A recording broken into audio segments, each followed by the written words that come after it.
L'ambiance déjà était super entre nous, en groupe et tout ça, on s'entendait super bien, on rigolait bien. C'est quoi votre relation à ce moment-là avec Justine? La relation, je la connaissais un peu, mais je voulais apprendre un peu plus d'elle et tout ça, parce que je la connais depuis le début octobre. Et je voulais apprendre un peu plus d'elle, poser quelques questions, voilà, et on a dansé, on s'amusait, voilà. Un ami à Justine, vous la connaissiez donc depuis le mois d'octobre, un ami vous avez demandé quelque chose à propos d'elle sur cette soirée? Oui, de m'assurer d'elle, de la prendre soin et tout ça. Il savait qu'il avait confiance en moi, que j'étais quelqu'un de bien d'après lui. Mon rôle, c'était de la faire venir en boîte, de la faire amuser Justine et voilà, de rigoler bien avec elle, de m'assurer qu'elle va bien si jamais elle boit trop. Normalement, c'était pas le cas de sa soirée parce qu'elle devait conduire et rentrer chez elle. Et au fil du temps dans la soirée, Justine m'a déclaré comme quoi elle sentait quelque chose dans son verre, donc un goût bizarre. Donc pour la rassurer, j'ai changé ma coupe avec le mien, de champagne que j'ai récupéré d'un ami à moi. Donc au fil du temps de la soirée, elle me propose tout simplement de sortir parce qu'elle a envie de vomir. Donc on va sortir, on se promène 10 à 15 minutes. Et à ce moment-là, elle se confie à moi. Qu'est-ce qu'elle vous dit? Elle me dit qu'elle... Pardon.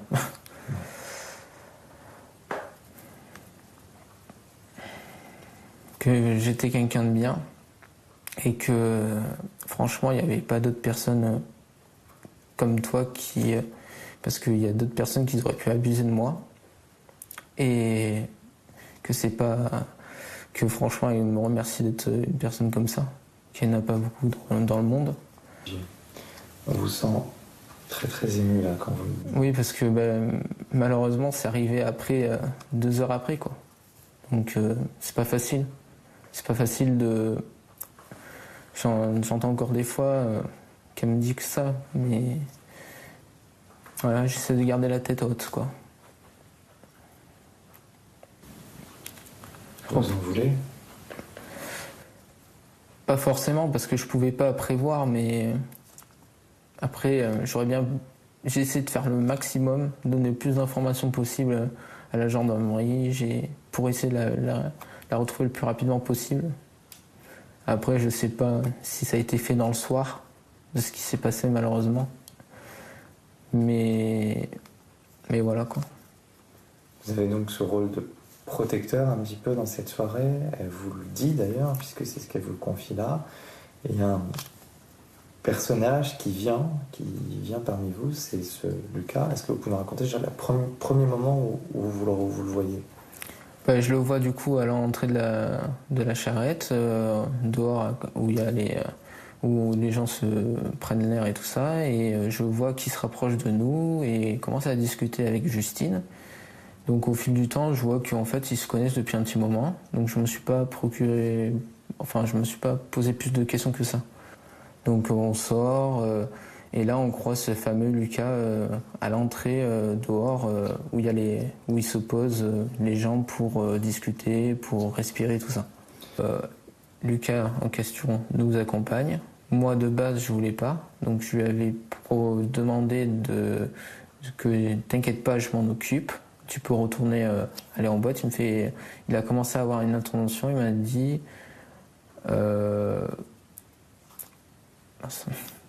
Il m'a dit t'es qui toi, je te connais pas, t'as pas à me donner d'ordre ou quoi que ce soit. Bon, il a commencé à lever le ton avec moi et du coup j'ai pas cherché plus que ça, donc j'ai préféré rester zen. Je lui ai dit viens avec nous si tu veux. Donc elle vomit devant la charrette et après elle nous demande du coup d'aller dans sa voiture parce qu'elle avait envie de se reposer. Du coup on va à la voiture et là je la pose du coup dans la voiture parce que voilà, elle avait envie de dormir. Et Lucas en question, je le voyais fatigué et tout ça, il me dit oui, moi aussi je veux me reposer, je vais rester 1 heure avec elle, tu nous réveilles dans 1 heure. Voilà. Et là, vous acceptez? Alors du coup, non, parce que pour l'instant, je ne connaissais pas cette personne. Donc après, certes, ils se connaissaient un petit peu, donc je le voyais bien, enfin je voyais qu'ils se connaissaient quoi. Donc du coup, ce que j'ai fait, j'ai pris par précaution son nom et je l'ai demandé à une amie à moi qui était en boîte pour me confirmer s'il connaissait bien cette personne. Elle m'a dit oui. Donc je me suis rassuré un peu plus. Je me suis dit, il y a une personne que je connais qui connaît cette personne et je vois qu'ils s'entendent bien. Donc je me suis pas plus préoccupé que ça. Donc ce que j'ai fait quand même, c'est par précaution, j'ai demandé son numéro de téléphone parce que pour avoir des nouvelles de Justine et s'il y a un souci ou quoi que ce soit, au moins j'ai un contact. Donc je lui ai demandé de m'appeler avec mon numéro de téléphone et il m'a bien appelé, il n'a pas refusé, il me l'a donné direct en fait son numéro de téléphone. Voilà. À ce moment-là, vous vous méfiez de lui?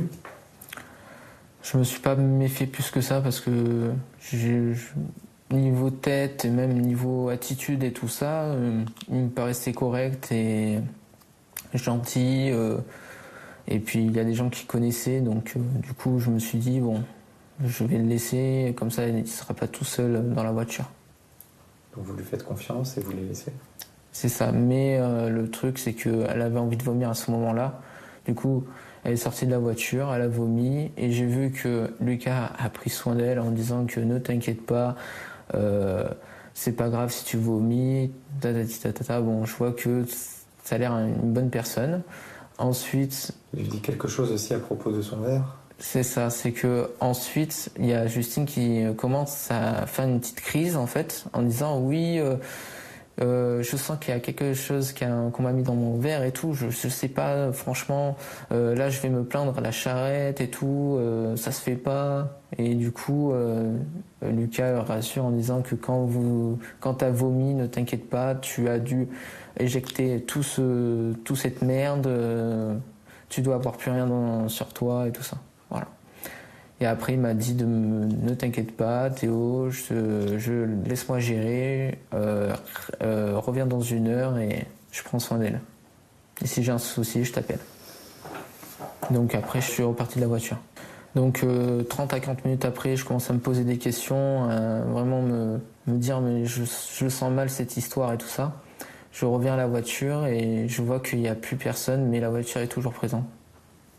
Vous le sentiez mal? Je sentais mal cette histoire en fait. Comment vous pouvez expliquer ça? Je sais pas, je sais pas, peut-être l'instinct, enfin je sais pas, je voyais qu'il y avait un truc qui clochait pas entre le verre, entre Lucas qui était là, qui est venu. Enfin je me suis quand même reposé les questions, je me suis dit, il y a un truc qui va pas. Et quand je suis arrivé à la voiture, il n'y avait plus personne, mais la voiture était toujours là. Là, vous ressentez quoi? Qu'est-ce qui se passe dans votre tête? Je me suis dit, mais qu'est-ce que j'ai fait? Putain, j'ai fait de la merde.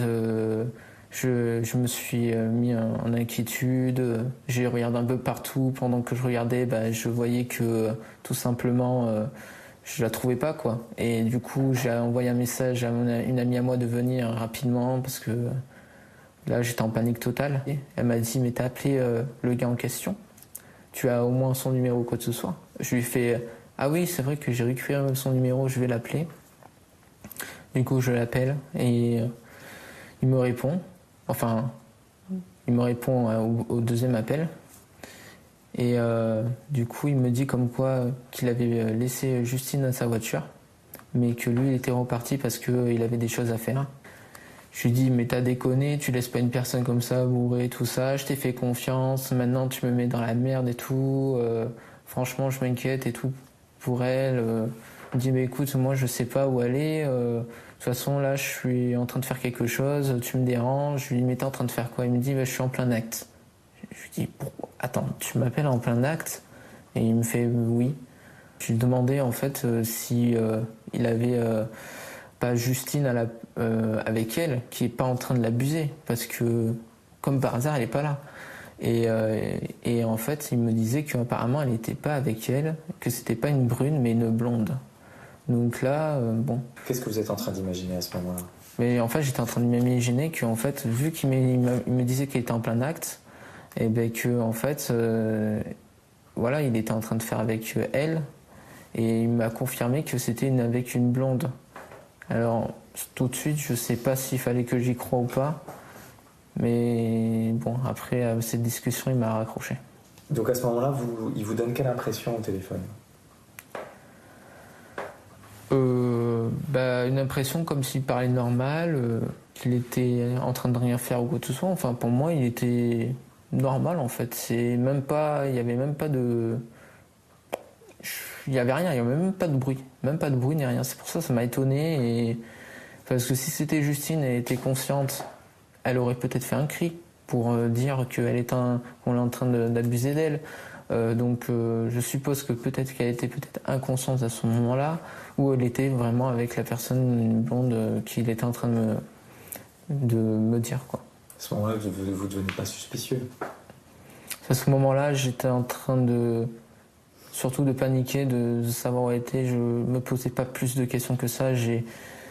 Franchement, je savais pas où j'en étais, moi. Ensuite, il y a d'autres appels, c'est ça? Oui, il y a eu d'autres appels, donc je l'ai appelé à 5h13. Et je voulais avoir son adresse pour aller chez lui, pour m'assurer que c'était pas Justine, quoi. Et du coup, il m'a dit comme quoi il fallait que j'attende 20 minutes, qu'il finissait ses affaires. Avec elle, quoi. Avec la blonde. Donc du coup, j'ai pas insisté plus parce que de toute façon, il allait me dire non de toute façon. Donc j'ai raccroché. 10 minutes après, j'ai envoyé des messages pour lui demander son adresse. Je me suis dit peut-être qu'il va me répondre maintenant. Et il m'a dit laisse-moi Plouf finir. Je lui dis appelle là, il me fait. Et moi je lui dis mais j'ai pas son numéro. Mais il me dit bah moi non plus. Et après il me dit j'ai autre chose à faire que de penser à ta pote bourrée. Voilà. Et à 6h14 à peu près, c'est le dernier appel que j'ai eu de sa part pour me confirmer que Justine, en fait, lui avait envoyé un message sur Instagram pour lui dire qu'elle était avec un certain Noé. Voilà. Vous y croyez? J'en ai pas eu l'intention d'y croire ou pas, parce que j'attendais en fait d'avoir Vincent, son ami, il considère comme sa sœur, et il connaît beaucoup de choses sur elle. Et quand j'ai eu son appel, j'ai raconté l'histoire et j'attendais et je lui ai demandé s'il connaissait un certain Noé, il m'a dit non. Qu'est-ce que vous avez ressenti quand vous avez appris que Lucas a été arrêté? Un côté un peu soulagement, parce que je me suis suspecté que c'était lui, parce que c'était la dernière personne que j'avais laissé Justine avec. Quand vous avez appris qu'on a retrouvé le corps de Justine, qu'il est passé aux aveux, qu'est-ce que vous ressentez? Ça n'a pas été facile, quoi. Enfin, déjà, s'imaginer déjà ce qui s'est passé, c'est dur. Entre nous, le groupe d'amis, on se soutient, on est là l'un et l'autre, on essaye de se voir, on essaye de garder la tête haute, quoi. On attendait juste les infos et quand les infos sont tombées, on peut pas retourner en arrière, quoi. C'est affreux ce qui s'est passé, quoi. Voilà. Je pense avoir bien fait. Après, bien sûr, on ne peut pas remonter le temps, mais franchement, je me reste encore un peu perdu. Je me pose encore quelques questions. Comment il a pu faire ça? Enfin, voilà, c'est pas facile, quoi. On est tous perdus, c'est tous compliqué pour nous, voilà. Avec le recul, Lucas, est-ce que vous dites qu'il vous a trompé, il vous a manipulé? C'est un peu ça, je lui ai donné toute ma confiance et il me l'a mis à l'envers, quoi. Après, on ne sait pas encore de tout ce qu'il a pu faire, donc est-ce qu'il a mis quelque chose dans le verre? Ça, c'est encore une chose qu'on ne sait pas. Est-ce que c'était son plan? Si c'était son plan, c'est pas facile à avaler, quoi. Pourquoi? Parce que je sais même pas comment le détailler. c'est dur, quoi, de se dire qu'une personne que j'ai laissée alors que c'était son plan depuis le début. Enfin bref, après je pense pas que c'était son plan d'arriver où il en est arrivé là, mais je sais pas, je suis un peu perdu. Vous avez l'impression que vous êtes fait avoir? Oui, voilà, c'est ça. Je me suis fait avoir, on m'a trahi, C'est quoi les questions que vous vous posez encore aujourd'hui?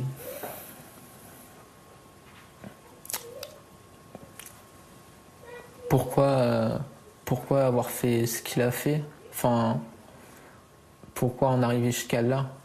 Jusqu'aux mains, juste à enlever une vie d'une personne, surtout d'une mère qui a un enfant de 2 ans et demi. Je comprends pas, c'est illogique. Qu'est-ce que vous souhaitez? Je souhaite avoir surtout des réponses. Des réponses pourquoi il a fait ça. Qu'il arrête de mentir. Qu'il dise la vérité. C'est ce que je souhaite. Maintenant, je peux pas souhaiter qu'elle revienne parce qu'elle pourra pas revenir. Mais d'avoir des réponses, c'est surtout ça, quoi.